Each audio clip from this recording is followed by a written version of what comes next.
Caros, então vamos à última sessão aqui, em que a gente vai fazer vai seguir aqui a rotina proposta por Barreto, né?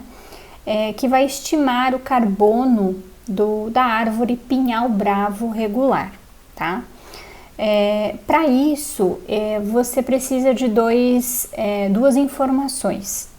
Primeiro, o que ele chama aqui de altura dominante, tá? Altura dominante, que é usada como indicador da fertilidade do local da floresta que existe para o crescimento daquela planta. Então, é uma forma de medir e é feito a partir da média da altura de 100 árvores de maior diâmetro à altura de 1 hectare. Tá? Então, é feita uma média, pelo que eu estou entendendo aqui, eu não entendo muito de plantas, mas basicamente o que eu estou entendendo aqui dessa altura dominante é uma média da altura de 100 árvores de maior diâmetro, tá? E o outro fator que é importante é o fator de Wilson, tá? O fator de Wilson é uma medida de espaçamento relativo das árvores e é um indicador de ocupação do espaço pelas árvores, tá? Então, basicamente é isso. O fator de Wilson, desculpa, ele é baseado, então, entre a idade T, tá? E um N hipotético aqui, que representa o número de árvores de 1 hectare, tá? Ou seja, basicamente é a densidade de povoamento naquele lugar, densidade de povoamento das árvores naquele local, tá? Então, quanto maior for essa densidade, maior é esse fator de Wilson, tá? E o fator de Wilson, ele é constante num povoamento florestal alto desbastado, em que as árvores são todas da mesma espécie e praticamente da mesma idade, tá? Então, é isso que quer dizer quando ele fala no enunciado autodesbastado, tá bom? E aí, os outros fatores aqui.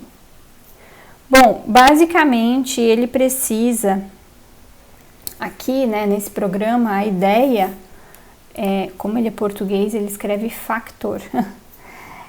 Basicamente, então, nesse programa aqui, ele vai calcular a produtividade líquida anual de biomassa total e os teores de carbono nos pinhais bravos, né, regulares e autodesbastados, com um compasso quadrado, tá? Então, acho que é com o espaçamento quadrado, acho que é isso que ele quer dizer aqui, tá bom?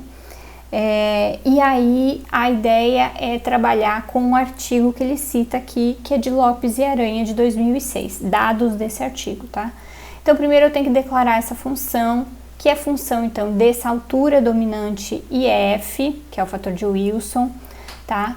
E aí, depois ele vai calcular aqui o que ele chama de índice de performance, que é o S, tá? E aí, ele vem trazendo todos os equacionamentos já com relação aos dados do problema, tá? Então, ele traz aqui uma equação que tem um K, ele traz aqui várias equações que contém, né, o H, ou seja, essa constante K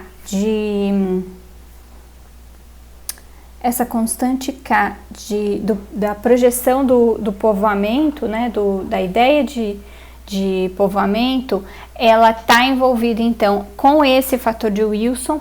Para H maior ou igual a tanto, eu tenho um valor. Para H de outros valores, eu vou ter outros valores dessa constante, tá? Que é uma constante que tem a ver com o índice de performance e povoamento. Depois, essa constante aqui deve ser muito provavelmente tabelada, tá? Eu não fui a fundo olhar isso, mas provavelmente isso aqui é tudo tabelado ou tirado desse artigo. Em que o diâmetro final de uma árvore vai ser essa constante vezes esse S, que é o fator de Wilson e a altura dominante. E o volume final, então, ele é dado a partir dessa equação aqui, volume final, a partir dessa equação que eu tenho aqui um DF, que é o diâmetro final, tenho aqui PF, que ele ainda não declarou aqui no problema, deixa eu ver se ele declarou. Ele declarou, não declarou PF. Ou será que eu que não estou enxergando? Não, a gente já descobre se ele não vai declarar isso, tá? Aí você tem um PF aqui, deixa eu ver se eu digitei certo, né? Não, PF, isso mesmo. Diâmetro final, e aí você tem um PF que a gente já viu o que ele é. E aí depois, na sequência, ele fala para você calcular, então, essa produtividade líquida relativa, que tem a ver, então, com esse volume final. Ele sublinha tudo. Menos o PF não tem em muitos lugares. E aí depois ele fala que essa produtividade líquida, ela é tida, então, por esse termo, né, de PLL. E aí eu tenho aqui a biomassa total, que é BT. Você tem também, deixa eu ver o que é esse fator aqui. Parará. Eu já vejo que é esse outro fator aqui, TR, tá? E aí BT, então, biomassa total, e aí você tem o tempo variando e esse Z variando também. E você vai achar aqui o biomassa total, PLL. Deixa eu só conferir uma coisa. Gente, então PF é peso das folhas, tá? Peso das folhas, eu não tinha visto aqui. PF, tá? E aí PR, se tiver PR por aqui, não tem. Que é peso de raízes, tá? Então isso aqui é peso. E aí o outro fator, biomassa total, TR. Gente, eu vi isso agora há pouco. Isso aqui tá uma sopa de letrinhas.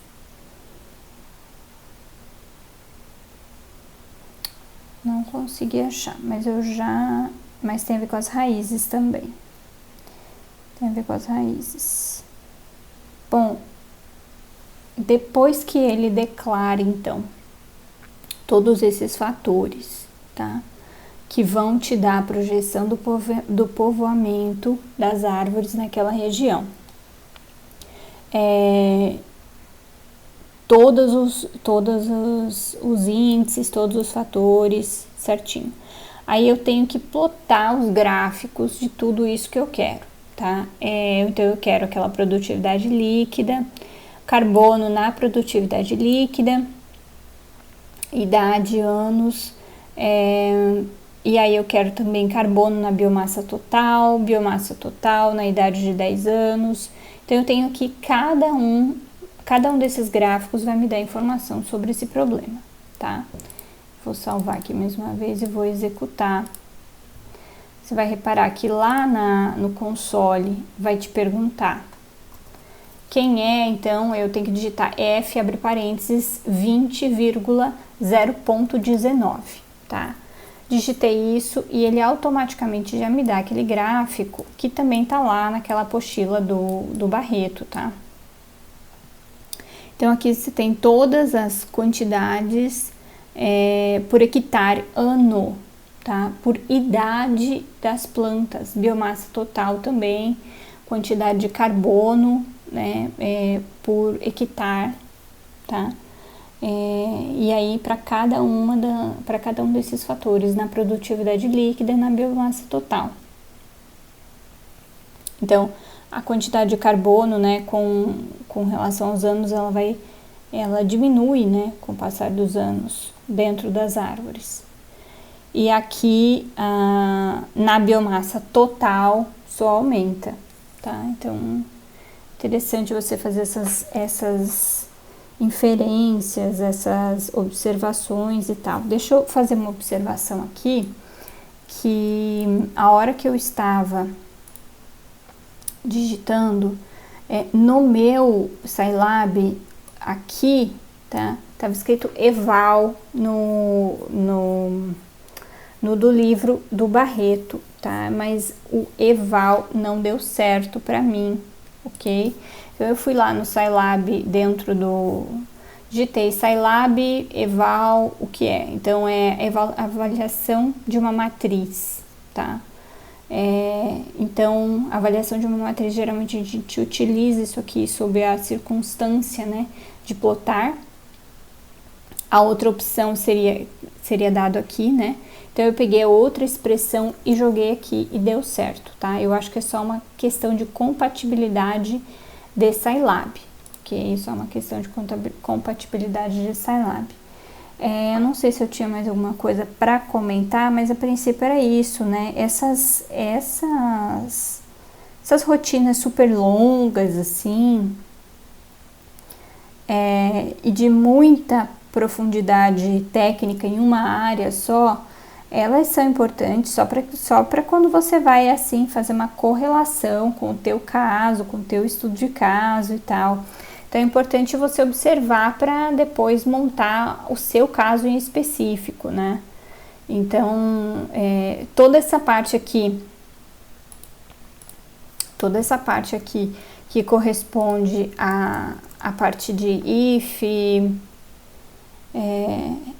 a parte condicionada, né? A ideia de condição a gente já tinha visto em outros modelos, né? A gente já tinha visto isso, essa etapa, né, mais de condição. Depois, o que a gente viu aqui foi muito mais a expressão já integrada, colocada para ser feito o gráfico, tá? Então não é uma equação diferencial, já é uma equação já pronta, tá bom? Então também importante observar isso. Então foi isso dessa aula, eu queria demonstrar só, né, como é que ficaria aqui os gráficos, como ficaria esses perfis. Importante a gente sempre fazer uma inferência, olhar, observar isso de uma outra maneira. Talvez a minha maneira não seja a melhor maneira de observar um problema como esse, talvez você como engenheiro ambiental consiga fazer mais inferências, observar esses dados, né, com mais profundidade do que eu, ok? Mas é isso, muito obrigada e até o próximo vídeo.